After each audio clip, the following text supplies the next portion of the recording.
Australia. Over the years, dozens of allegations of supposed hauntings, ghost apparitions, and other paranormal activity have been made by tourists and residents of West Hobart.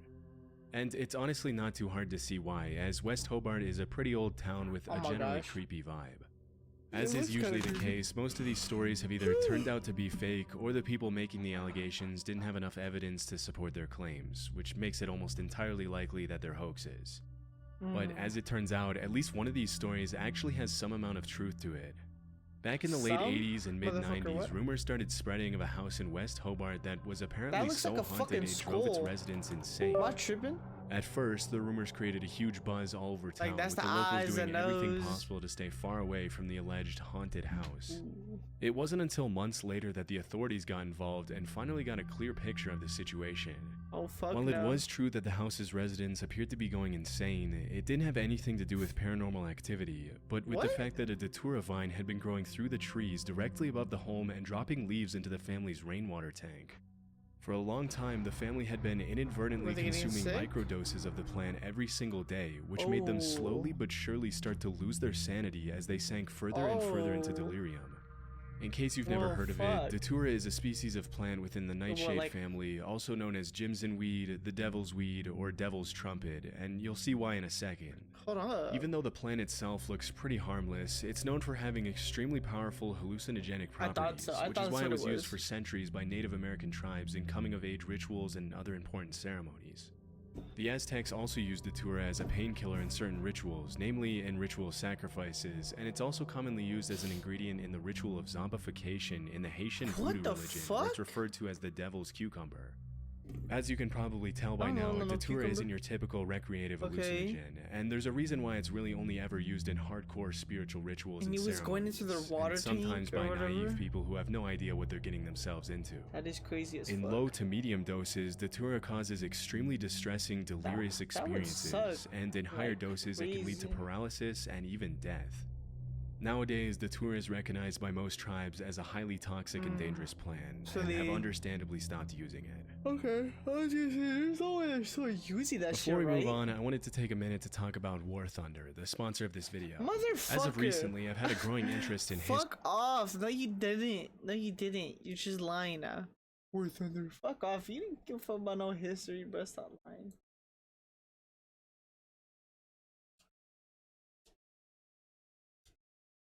That motherfucker just steady lying for what? For what?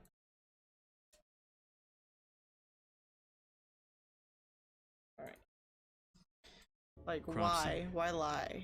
If you were to somehow go back to the 70s and spend some time in Staten Island, it probably wouldn't take you long to hear about an urban legend of a man named Cropsey. As the story went, Cropsey was a serial kidnapper and killer who lost his son and resorted to stealing other people's children to deal with his grief. According to the legend, Cropsey also had a hook for a hand, scars, burns, and open wounds covering his entire face and body, and a generally horrifying This sounds appearance. like an actual horror killer. Considering the mass areas of uninhabited woodlands, it's not all that unexpected that a tale like the legend of Cropsey would make it into the mainstream culture at some point. Unfortunately, this wasn't just a tall tale made up by Staten Island parents to keep their kids from venturing too far into the woods and getting lost. Although the legend has some obviously made-up elements, such as the hooked hand and the horrifying scars and burns, at some point in the early 70s, children in Staten Island really did start disappearing. That's when the line between legend and reality started to blur, and the story of the real Cropsey immediately replaced the urban legend. This is the real story.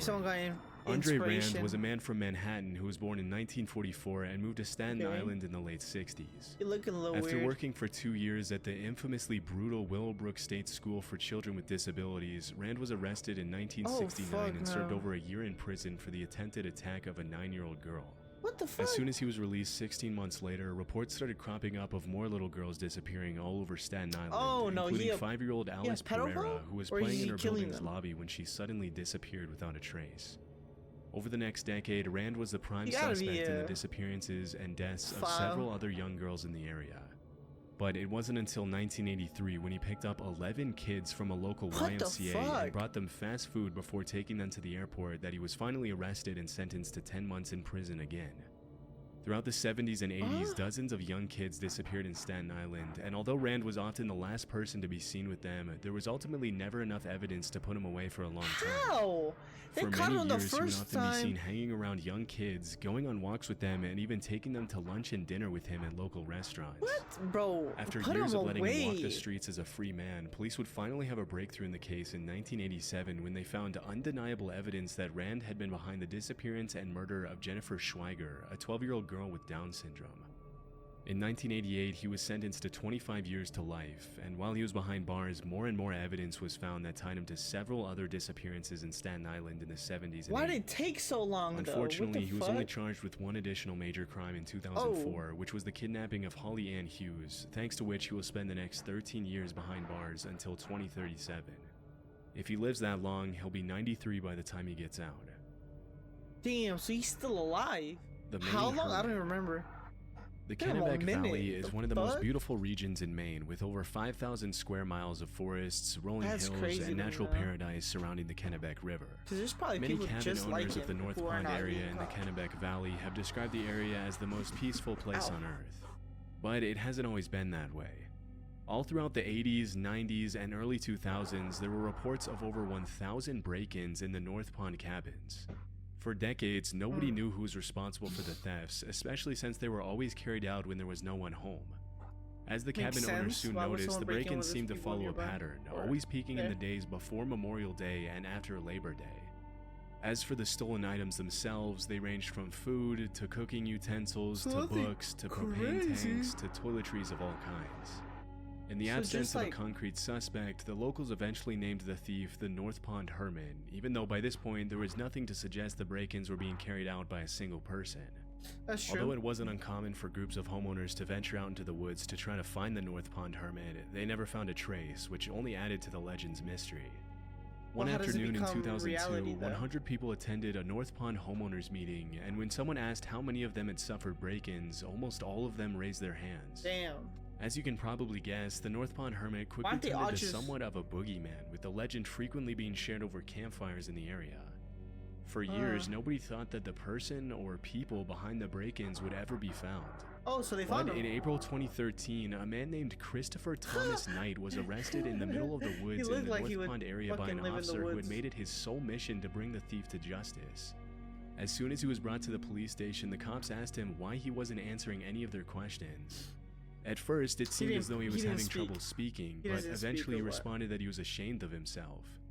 As it was later revealed, But he's just Christopher had still been selling- living out in the middle of the woods by Okay. himself in an unheated nylon tent, surviving only on the things he stole from nearby North Pond okay. cabins.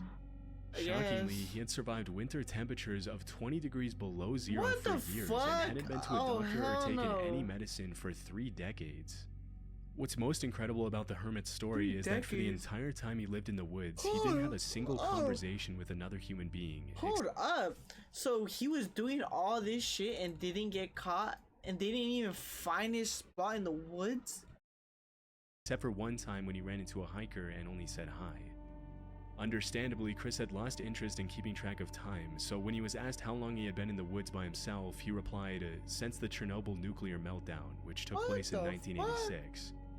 As investigators 20 later found what? out, he was 20 years old when he decided to become a hermit, just a couple of years after high school, although he never gave the authorities a real guess, reason why he but- decided to disappear. In all Damn, his that's years a of lot isolation, of he fucking went to time extreme to lengths to just... preserve his privacy. He never lit fires, only moved at night, and hadn't had any kind of communication with the rest of society for more than half of his life. That's He'd never fucking driven insane. a car, sent an email, or even known what the internet was until his arrest.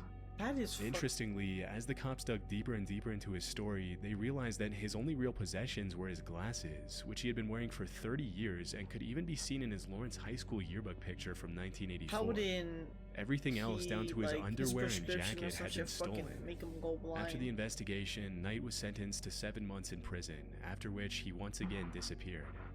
According to the cops, he's now living a quiet, peaceful life in rural Maine. Okay, so this motherfucker ain't really do shit. Why they acting like he was like killing someone? See, when I hear urban legends, I think like a killer, a fucking like something crazy. The guy was just stealing shit. Like it was breaking in, stealing shit, fucking doing like small shit.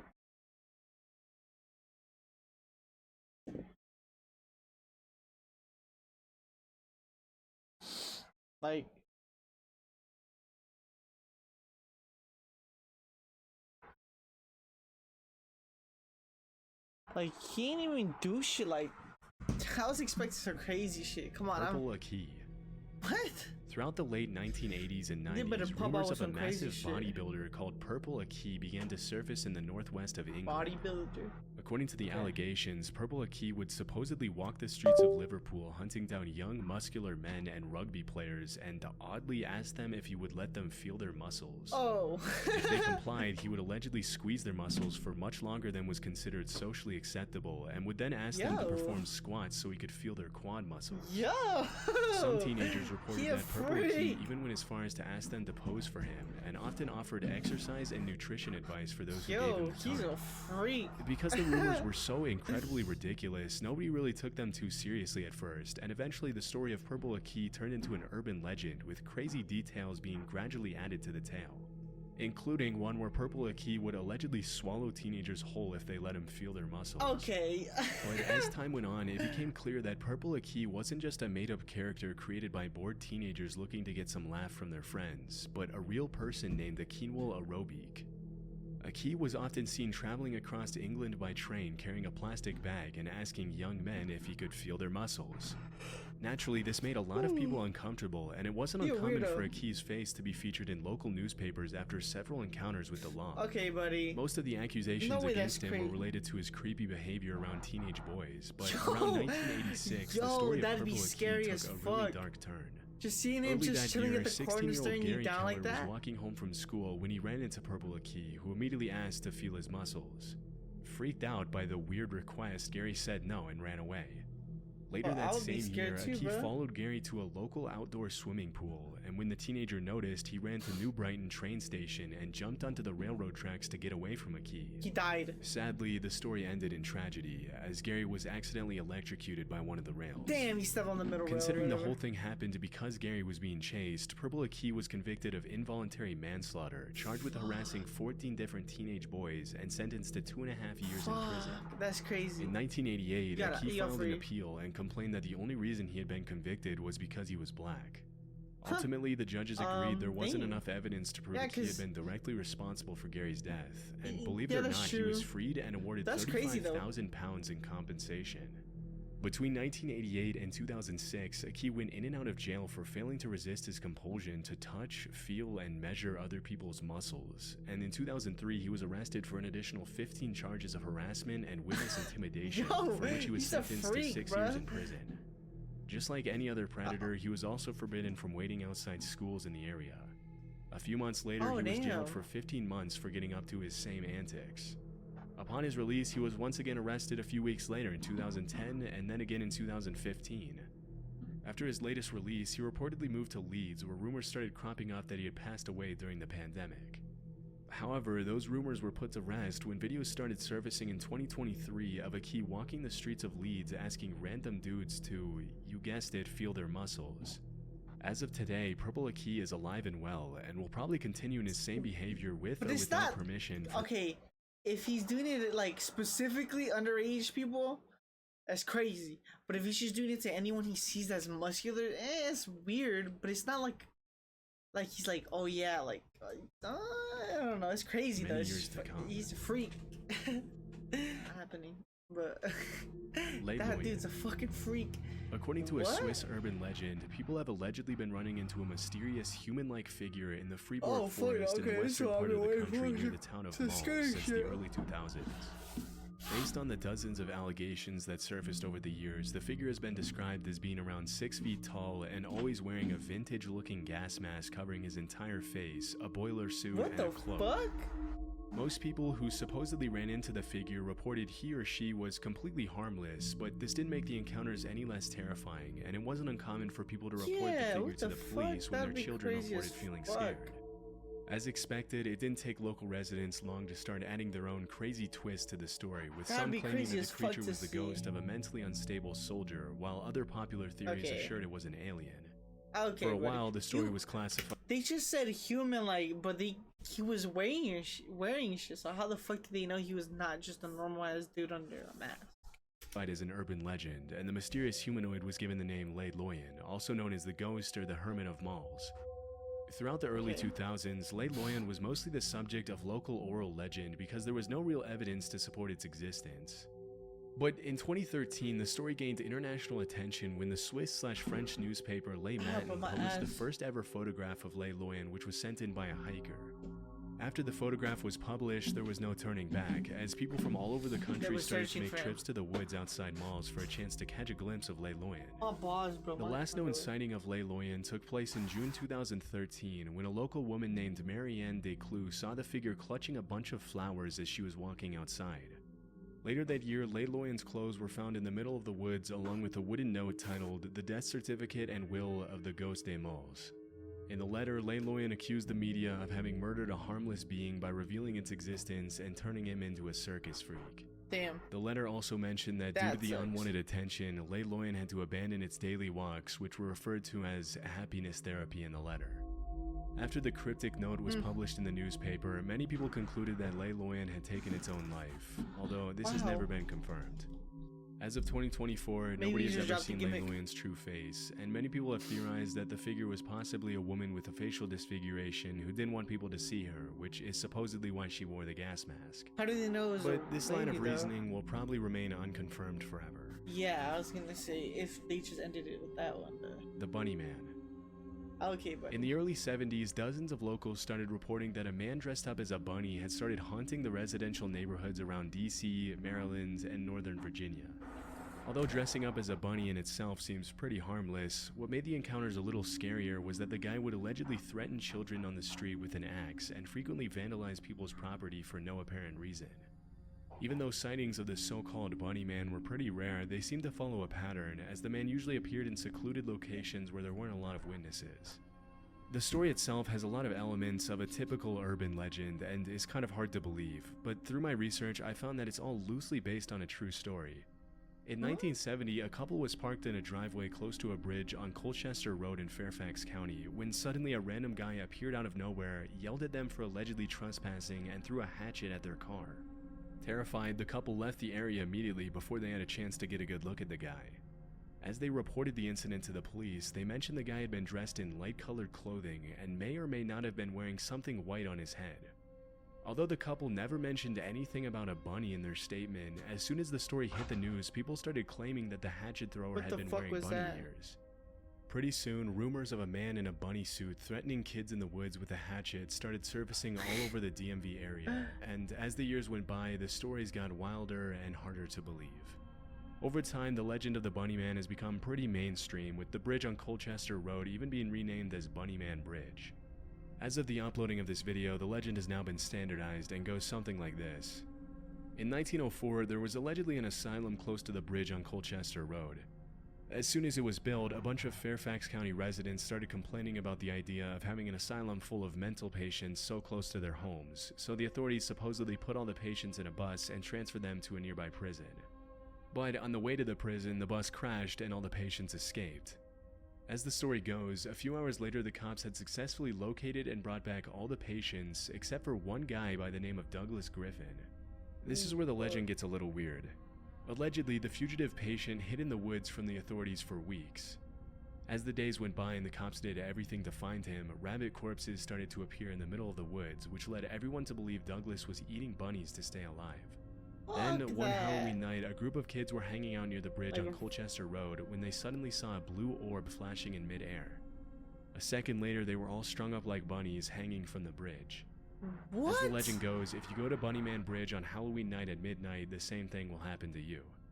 Obviously, none of this is true, but it just goes to show how much of an impact the story of the Bunny Man has had on mainstream Virginia, DC, and Maryland culture.